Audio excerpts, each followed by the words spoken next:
नमस्कार मित्रांनो, लग्नानंतर होईलच प्रेम या आजच्या भागामध्ये आपण पाहत आहोत. इकडे नंदिनी काउन्सिलरला भेटायला आलेले असते आणि काउन्सिलरना बोलत असते की काही नाही, खरंच जीवा आता माझ्यावरती रागावले आहे. ते म्हणतं, अरे बापरे, एवढा मोठा राडा झाला आहे का? मग काय, जाऊन दे तिकडं, नका तुम्ही बोलू त्यांच्याबरोबर. त्या नंदिनी बोलते, तेव्हा असं कसं बोलताय तुम्ही? बोलू नका म्हणजे तुम्हाला माहिती आहे का जीवांचं कसं आहे? त्यांना येतो राग, पण त्यांचा राग निवळा की ते परत तुमच्याकडे माझ्याकडे येतात. तर यावरती ते काउन्सिलर बोलतात, हो का, चांगलंच ओळखायला लागलं आहे म्हणजे तुम्ही तुमच्या नवऱ्याला. तर यावरती नंदिनी बोलते, हो का नाही ओळखणार, एकत्र राहतो, एकत्र संसार करतो म्हणजे ओळखणारच ना. तर यावर तिथं काउन्सिलर बोलतो, हो बरोबर आहे, पण कसं आहे तुमच्या नात्याला एक्सपायरी डेट आहे ना. असं म्हटल्यानंतर नंदिनी बोलते, अहो असं का बोलताय तुम्ही? तर यावर तिथे बोलतात, मग काय आहे, आता 3 महिने झालेत, 3 महिने राहिले, 3 महिन्यानंतर तुमचा डिवोर्स होणार. तर यावरती नंदिनी बोलते, अहो तुम्ही असं कसं बोलू शकता डिवोर्स होणार म्हणून? आता आम्ही किती चांगलं एकमेकांना ओळखायला लागलो आहे, एकमेकांच्या संगतीमध्ये राहायला लागलो आहे, आणि डिवोर्स होणार कशावरून असं म्हणायला लागल्यानंतर ते बोलतात, हो का, मग काय म्हणायचं आहे? तर यावरती नंदिनी बोलते, काही नाही, तुम्हाला सांगू का, जीवांचं तसं नाही, ते खूप चांगले आहे, त्यांनी माझ्यासाठी किती काय केलं, आनंद निवास पाठीमागे मिळवला, खूप गोष्टी त्यांनी माझ्यासाठी केल्यात, आणि खरंच आता आम्ही एकमेकांना समजून घ्यायला लागलो आहे, आमची चिडचिड होत नाही, आम्ही भांडणं करत नाही, आता आम्ही खरंच एकत्र राहायला लागलो आहे. असं ऐकल्यानंतर ते वकील बोलतात, हो मग काय झालं, मग बोलायचं ना त्यांना, सांगायचं त्यांना तुम्हाला काय वाटते ते.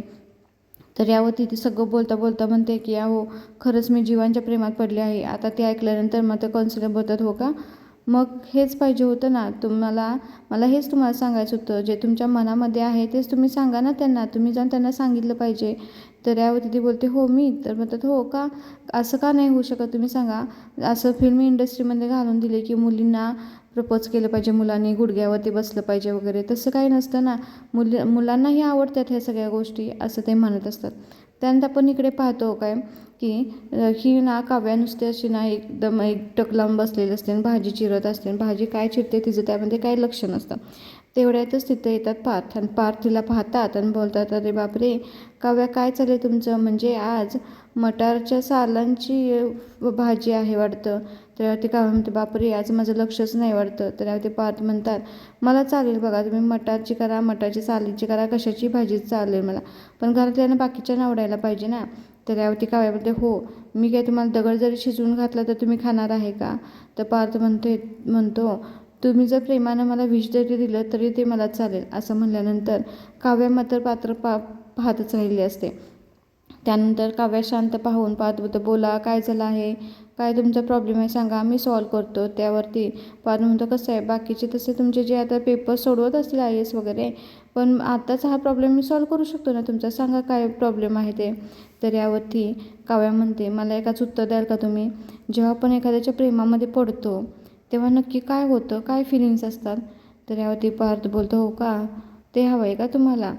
ती म्हणते, तुम्ही कधी कुणाच्या प्रेमामध्ये पडलं आहे का? तर यावरती पार्थ बोलतो, हो मी तर रोजच पडतो प्रेमामध्ये, असं म्हणतो. त्यानंतर मग तो सांगायला लागतो, जेव्हा तुम्ही एखाद्याच्या प्रेमामध्ये पडता ना, तेव्हा तुम्ही त्याच व्यक्तीचा फक्त विचार करत असता, त्या व्यक्तीला सोडून तुम्ही दुसरा कशाचाच विचार करत नसता. तर काव्या म्हणते, तुम्हाला नेमकं काय म्हणायचं आहे ते सांगा, मला नक्की कळत नाही आहे की आपण जर एखाद्या व्यक्तीच्या प्रेमात पडलो असेल तर नक्की फिलिंग्स काय असतात, आपल्याला काय वाटत असतं. तर पार्थ मग प्रत्येक गोष्टीची तिला जाणीव करून द्यायला लागतो. पार्थ म्हणतो, जेव्हा तुम्ही एखाद्या व्यक्तीच्या प्रेमामध्ये पडता ना, तेव्हा त्या व्यक्तीला एखादा काही त्रास होत असेल, त्याला त्या संकटातून बाहेर काढायचं असेल, तर तुम्ही तुमच्या जीवावरती उदार होऊन कुठलीही गोष्ट करायला तयार असतात. तेव्हा मात्र काव्याला जेव्हा पार्थ आजारी पडले होते, ते भाजलं होतं, तेव्हा त्यांनी कसं हातावरती हिनं घेऊन देवापुढे प्रार्थना केली होती ते आठवतं. त्यानंतर पार्थ म्हणतात, जेव्हा आपण एका व्यक्तीच्या प्रेमामध्ये पडतो ना, तेव्हा त्याला जे आवडतं त्याच्या जिभेचे चोचले सगळे पूर्ण करतो. तेव्हा तिला आठवतं आपण पार्थसाठी कसा केक बनवला होता. तेव्हा म्हणतं, जेव्हा आपल्याला एखादी गोष्ट येत नसेल तरी ते त्या व्यक्तीसाठी आपण ती गोष्ट शिकून घेतो. तिला आठवतं आपण कसं ताईला म्हटलं होतं की मी पार्थसाठी लेमन कॉफी करायला शिकणार आहे. त्यानंतर आपल्याला एखादी व्यक्ती आवडत असेल तर आपल्याला त्या व्यक्तीचा कम्फर्ट आवडतो, आपण त्या व्यक्तीच्या सहवासामध्ये राहायला आवडतं, बोलायला आवडतं. मग हिला सगळं आठवत असतं, आपल्याला हे सगळं बाबतीत पार्थच्या बाबतीत घडलं आहे. त्यानंतर पार्थ म्हणतो, जेव्हा तुम्हाला ह्या सगळ्या गोष्टी होतील ना, तेव्हा तुम्ही समजायचं, ज्या व्यक्तीच्या बाबतीत होतं तेव्हा त्या समजा तुम्ही की तुम्ही त्या व्यक्तीच्या प्रेमात आहात. आणि त्यानंतर ती मनामध्ये विचार करत असते, ह्या सगळ्या गोष्टी तर माझ्या बाबतीत होऊन गेल्या आहेत, याचा अर्थ मी पार्थच्या प्रेमात आहे का? तेवढ्यातच पार्थ उत्तर देतो, हो म्हणजे तुम्ही जे मनामध्ये विचार करताय ना, त्या प्रश्नाचं उत्तर हो आहे. पण कसं आहे माहीत का, जे तुमच्या मनामध्ये आहे ते तुमच्या ओठावरती येऊन दे एवढंच, असं पार्थ म्हणतो आणि तिथून निघून जातो. त्यानंतर काव्या विचारच करत राहिलेली असते की मी खरंच पार्थच्या प्रेमात पडले का. त्यानंतर इकडं काउन्सिलिंगनं सुद्धा नंदिनीने सांगितलं असतं, हो तुम्ही प्रेमात पडले ना, मग तुम्ही करा ना प्रपोज. काय होतं ना, जसं मुलींना आवडतं तसं मुलांना आवडतं ना. काय होतं जर एखाद्या आपल्या बायकोने, एका प्रेयसीने जर स्वतःहून जर म्हणलं की मी तुमच्या प्रेम करते, तुम्हाला हा शर्ट छान दिसतोय, एखादं फुले वगैरे दिलं तर त्यांना का नाही आवडणार सांगा, त्यांनाही आवडणारच ना. त्यामुळे त्यावरती नंदिनी म्हणते, हो माझं काय त्यामध्ये तुझा भाव नाही आहे की मुलींनी प्रपोज फक्त मुलांनीच करायला हवं. पण मला सांगा, आपण जे बोलतो वागतो ते पुढच्याच्या मध्ये प्रतिबिंब नसेल तर, त्याला आपण आवडत नसेल तर, असा नंदिनीचा पुढचा प्रश्न असतो. तर त्यावरती काउन्सिलर म्हणतं, मला सांगा तुम्ही असं का तुम्हाला वाटते, जेव्हा जीवांना काही टेन्शन येतं ते तेव्हा ते कुणाकडे येतात, जेव्हा त्यांना जास्त आनंद होतो तेव्हा ते कुणाकडे येतात, जेव्हा त्यांना काही तर विचारायचं असतं, सांगायचं असतं तेव्हा ते कुणाकडे येतात.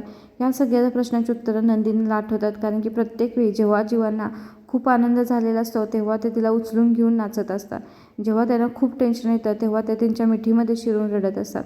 हे सगळं ऐकल्यानंतर नंदिनीलाही समजते की जीवाही त्यांच्या प्रेमामध्ये आहे. मग तेव्हा ते बोलतात, चला एक तुम्ही आता त्यांना सांगून टाका, नाही तर तुम्ही एक काम करा, तुमच्या मिस्टरांना सुद्धा इथं काउन्सिलिंगला आणा. असं म्हणल्यानंतर नंदिनी बोलते, हां ते कुठले येतात काउन्सिलिंगला, त्यांना आता वेळ नसतो, त्यांनी आता कंपनी जॉईन केली आहे. त्यानंतर आपण पाहतो काय, जीवा ऑफिसमध्ये असतात आणि तेवढ्यातच विक्रम तिथे आलेले आणि त्यांचे एका कलिगवरती ओरडत असतात, एम्प्लॉईवरती, हे काय कसली काम करायची पद्धत आहे, जमत नसेल तर घरी राहा असं ओरडतात. आणि तिथे जे असते मामा त्यांना सांगून जातात की आतमध्ये कोणी यायचं नाही, सांगून ठेवा, मला कोणी डिस्टर्ब करायचं नाही आणि फक्त कॉफी घेऊन या असं सांगितलं जातं.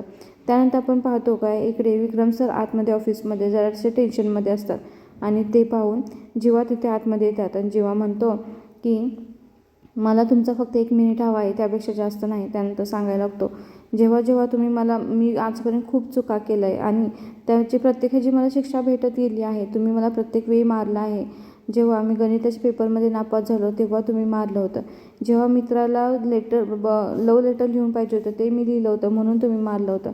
आत्ता तुम्ही मला आजीच्या काठीनं मारलं होतं. त्या दिवशी तुम्ही ऑफिसमध्ये सुद्धा सगळ्या स्टाफसमोर मला ओरडलं होतं, तेव्हाही मला खूप राग आला होता. पण आजची परिस्थिती वेगळी आहे. आज मला तुमचा राग येत नाही आहे. आज माझ्या डोळ्यातून पाणी येत आहे. कारण की मला आत्ता कळायला लागलं आहे की मी तुम्हाला ओळखायला किती चुकलं होतं. मला कळतं आहे की माझी स्कूलची फी भरावी म्हणून तुम्ही घरापासून ऑफिसपर्यंत चालत यायचा. ट्रॅफिक हवालदारबरोबर माझ्यासाठी तुम्ही भांडायचा. नंतर तुम्ही कसं माझ्यासाठी दुसऱ्यांवरती चिडायचा. ह्या सगळ्या गोष्टी मला आठवतात आणि मला आता कळायला लागलं आहे की मी आजपर्यंत बापाला ओळखलं पण बाप माणूस तुमच्या आता ओळखलं नाही. आणि ही माझी आज पहिली कमाई, म्हणजे आजपर्यंत मी कमाई केल्या भरपूर, माझी काही ही पहिली कमाई नाही. पण तुमच्या ऑफिसमध्ये एक काम करून माझी पहिली कमाई मिळवलेली आहे आणि ती कमाई मला तुम्हाला द्यायची आहे. असं बोलून तो चेक वडिलांकडे देत असतो. ते पाहून वडील उठतात आणि बोलतात, खरंच जीवा, मी सकाळीच हा चेक लिहून दिला होता आणि तेव्हापासून मी ह्या चेकची वाट पाहत आहे. पण तुला सांगू का, मला पूर्णपणे विश्वास होता की तू नक्की येशील म्हणून. कसं आहे, पार्थने मला असा काही त्रास दिला नाही, तू त्रास दिला. पण असं म्हणतात ना, जी मुलं जास्त त्रास देतात तीच मुलं आईवडिलांचा अभिमान जास्तच उंचावतात. असे बोलून त्याला मिठी मारतात आणि ते खूप खुश होतात. त्यानंतर ते बोलतात, जीवा आता अजून हे जे सरप्राईज आहे ते एकच नाही, अजून एक तुझ्यासाठी मी सरप्राईज केलेलं आहे, असे बोलत असतात बाबा. ते पाहून आता जीवाला खूप आनंद झालेला असतो आणि जीवा वडिलांना मिठी मारून रडत असतो.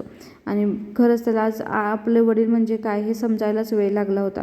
वडिलांची एकच बाजू समजून घेतली होती त्याने, पण दुसरी बाजू त्यांची काळजी, त्या पोटीची त्याच्या पाठीमागची काळजी पोटी जे करत आहात ते त्यानं समजून घेतलं नव्हतं आणि आज त्याला समजलं होतं. त्यामुळे तो आज खूप खुश असतो आणि वडिलांना मिठी मारून रडत असतो. त्यानंतर आपण पाहतो काय, इकडे रम्या आज खूप खुश झालेला आहे आणि आईला म्हणत असते, काय करते, चल ना रूममध्ये, तुला सांगू का डाटा रिकवर झाला आहे, पेनड्राईव्ह भेटला आहे, चल चल चल. तर यावरती तिची आई म्हणते, हो इथं काय करतोय आपण, चल मग आता रूममध्ये जाऊन लॅपटॉपला लावून पाहूया. असं बोलून त्या दोघी फास्टमध्ये वरती रूममध्ये जाण्यासाठी निघतात. तेवढ्यातच काय होतं, त्यांच्या घरातले ज्या मावशी असतात ते वरून बादलीतून पाणी घेऊन येत असतात आणि त्याही फास्टमध्ये चालत असतात आणि चालत येताना एकदम त्यांना ठेच लागते आणि ते बादलीतलं पाणी सगळं खाली सांडतं. आणि जसं सांडतं तेवढ्याच रम्याही तिचा पाय घसरलेला असतो आणि तिचा तो पेनड्राईव्ह आता पाण्यामध्ये पडतो. तो पेनड्राईव्ह पाण्यामधला पडलेला पाहून आता खरं रम्याला खूप चिड आलेली असते आणि तिच्या आईलाही. आणि तेवढ्यातच त्या तिला ओरडायला चालू करतात आणि वसू आत्याने तर तिच्या कानाखाली सावलेलं असते. बोलते, काय गं, काय चाललेलं असतं तुझं लक्ष तर कुठं असतं, कायम आमचं काय तर काय प्रॉब्लेम करून ठेवते. त्यावरती ती बोलते, लगेच रम्या बोलते, हो ह्याच्या आधी आईला घसरून पाडलंस तू, आमच्या काय पाठीमागं लागलीस काय. हे बघून पिहूला खूप वाईट वाटलेलं असतं. त्यांनी काय एवढं असं मारलं असेल ना त्या मावशीला. त्यावरती मात्र ही रम्या खूप चिडलेली असते. इकडे आपण पाहतो काय की आता विक्रम काका घेऊन आलेले असते त्याला त्याच्या केबिनमध्ये. हे पाहून त्याला म्हणतात, आठवते का जीवा, मी तुला जेव्हा तू कंपनीमध्ये आला होतास तेव्हा मी तुला सांगितलं होतं की केबिन असते ना ती घ्यायची नसते, तर स्वतःच्या हिमतीवर ती मिळवायची असते. आणि तू मिळवलीस म्हणजे तू पहिल्यापासून टॅलेंटेड होता, पण तू आता दाखवून दिलंस, ह्या आयुष्यानंतर तू दाखवून दिलंस की तू किती टॅलेंटेड आहे आणि ही केबिन तुझीच आहे आणि ती तू खरंच मिळवलेली आहेस असं सांगत असतात. जीवाला मात्र खूप आनंद झालेला असतो की आज वडिलांनी आपल्याला ह्या केबिनमध्ये आणलेलं आहे. त्यांनी जेव्हा आपल्याला ह्या केबिनमधून आपण बाहेर निघालो होतो तेव्हा सांगितलं होतं की आपली जागा आपण मिळवायची असते आणि तू पार्थनेसुद्धा एक दिवस त्याची जागा मिळवली होती, तशीच तूही तुझी जागा मिळवली आहेस असं विक्रम सर त्याला सांगत असतात. आणि आता जीवाला खूप आनंद झालेला असतो. त्यांनी त्याची नेमप्लेट जेव्हा तिथून ऑफिसमध्ये त्या रूममधून जाताना उलटी करून ठेवली होती तीच आज बाबांनी सरळ करून ठेवली आहे. आणि जीवा देशमुख असं नेमप्लेट तिथं त्याच्या टेबलवरती आहे आणि तो त्या आता चेअरवरती बसलेला आहे. त्यानंतर बाबा म्हणतात, खरंच असंच अचिव्हमेंट करत राहा, असाच तू करत राहा आणि माझ्या आशीर्वाद कायम तुझ्यासोबत आहेतच काय असं म्हणतात. आणि त्यानंतर तो चेक आहे तर त्याला रिटर्न करायला लागतात. त्यावरती बोलतो, नाही हा चेक तुम्हाला दिला आहे मी. तर त्यावरती बाबा बोलतो, नाही खरं बघायला गेलं तर ही तुझी आहेत परिश्रम आणि ह्या चेकवरती खरा अधिकार तुझ्या बायकोचा आहे म्हणजे नंदिनीचा आहे आणि हा चेक तू तुझ्या लक्ष्मीला दे असं ते म्हणत असतात. जेव्हा ते तसे म्हणतात तेव्हा त्याला आठवतं की आपण नंदिनीवरती किती चिडलं होतं, तिच्यावरती किती रागराग केला होता. पण बाबा म्हणत असत, चल आपण जाऊया बाहेर. त्यावरती तो बोलतो की तुम्ही जावा पुढे, माझं एक काम आहे ते मी करून येतो असं बोलतो बाबांना. आणि विक्रम तिथून निघून जातात. आणि जेव्हा आपलं विचारामध्ये आहे की आपण नंदिनीला असं बोललो होतो, आपण चुकी तर केली का काय ह्या विचारामध्ये असतो, तेवढ्यातच त्याच्या डोअरवरती नॉक होतं आणि तिथे आले असतात काउन्सिलर. आणि जेव्हा रूममध्ये एंट्री करतात तेव्हा ते म्हणतात, कॉंग्रॅच्युलेशन सर असं म्हणतात. आता जीवाला माहीत नाही त्याने कॉंग्रॅच्युलेशन कशासाठी केलं आहे, पण उद्याच्या एपिसोडमध्ये इतका ट्विस्ट आहे कारण की आपण पाहतो काय डाटा रिकवर झालेला आहे आणि जीवा बॉयफ्रेंड आहे हे आता समजले आहे. त्याचबरोबर गुरुजी घरात आल्यानंतर सांगतात 16 डिसेंबरला खूप वाईट दिवस आहे आणि काही तर चुकीचं अघटित होणार आहे असं सांगितलं आहे. त्याचं टेन्शन आता सगळ्यांना आलेलं आहे. पण इकडे वसू आत्या रम्याला म्हणत असते की आता लग्नानंतर होणार आहे प्रेम, नाही तर लग्नानंतर होणार आहे विध्वंस. आता त्यासाठी उद्याचा एपिसोड पाहावा लागणार आहे.